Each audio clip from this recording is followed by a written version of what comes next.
इधर पाकिस्तान के कब्जे वाले कश्मीर में प्रदर्शनकारियों ने भारत में शामिल होने के लिए प्रदर्शन तेज कर दिया, जिससे पाकिस्तान की सरकार की टेंशन बढ़ गई।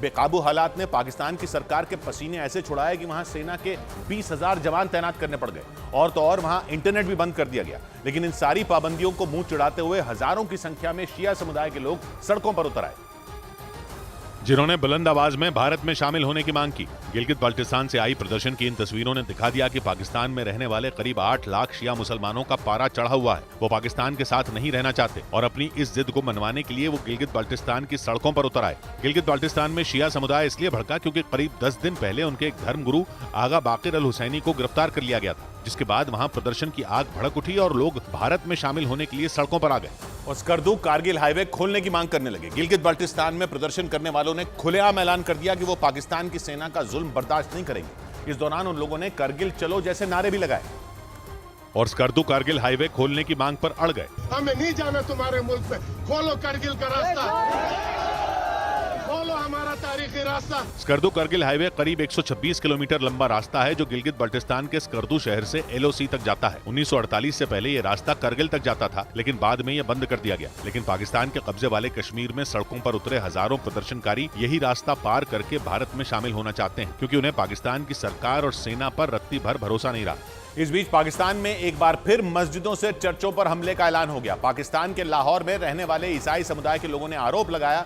कि कुछ दिन पहले फैसलाबाद में हुए हमलों की तरह ही लाहौर में भी ईसाई समुदाय के लोगों को निशाना बनाने की साजिश रची गई। ईसाई समुदाय के उन लोगों के मुताबिक वहां के कुछ मुसलमानों ने उन लोगों से जानबूझकर झगड़ा किया और फिर वहां की एक मस्जिद से ईसाई समुदाय के लोगों को सबक सिखाने का ऐलान कर दिया गया, जिसके बाद ईसाई समुदाय के वो लोग अपने घरों को छोड़कर भागने को मजबूर हो गए। अपनी जान बचाने के लिए वो लोग एक जगह छिप गए और वहीं से पाकिस्तान की सरकार से मदद मांगी। पर भी मस्जिद में ऐलान हुआ है अभी थोड़ी देर पहले और हम सब लोग अपने घरों को छोड़कर भागे हैं। वहाँ उधर फैसलाबाद में भी एक चर्च की दीवार पर धार्मिक नारों के साथ ही उर्दू में धमकी भरे लहजे में हम आ गए हैं लिखा नजर आया। ईसाई समुदाय के लोगों ने आशंका जताई कि अगर उन्होंने इसे मिटाया तो उन पर ईश निंदा का मुकदमा दायर कर दिया जाएगा। इसका मतलब ये कि इस बात का विरोध करने पर उल्टा उन्हें ही कीमत चुकानी होगी। उधर पाकिस्तान के सिंध प्रांत के कश्मीर में सैकड़ों हिंदुओं ने पाकिस्तान सरकार के खिलाफ मोर्चा खोल दिया। उन लोगों ने पिछले कुछ दिनों में सिंध प्रांत में रहने वाले हिंदुओं को अगवा किए जाने और उन पर हुए अत्याचार के खिलाफ विरोध प्रदर्शन किया, जिसके लिए सिंध प्रांत के कश्मीर में इतने हिंदू जुटे कि वहां का हाईवे जाम हो गया। वहां मौजूद लोगों ने पाकिस्तान की सरकार से अगवा किए गए हिंदुओं को छुड़ाने की मांग की।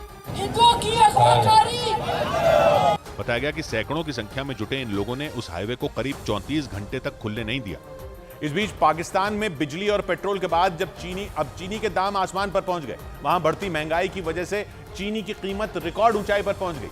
पाकिस्तान के लोगों ने आरोप लगाया कि वहां की सेना ने पर्दे के पीछे से पाकिस्तान की कमान अपने हाथ में ले ली, जिसके बाद वहां रोजाना इस्तेमाल होने वाली चीजों के दाम अचानक बढ़ गए और खासतौर पर चीनी के दाम तो इतने बढ़ गए कि उसने वहां दूध और आटे की कीमत को भी पछाड़ दिया। पाकिस्तानी अखबार द न्यूज की एक रिपोर्ट के मुताबिक वहां चीनी का दाम 205 पाकिस्तानी रुपए प्रति किलो हो गया। वहीं दूध पाकिस्तान के कई शहरों में 165 से लेकर 200 पाकिस्तानी रुपए प्रति लीटर में मिलने लगा। वहां 1 किलो आटे की कीमत 180 पाकिस्तानी रुपए हो गई।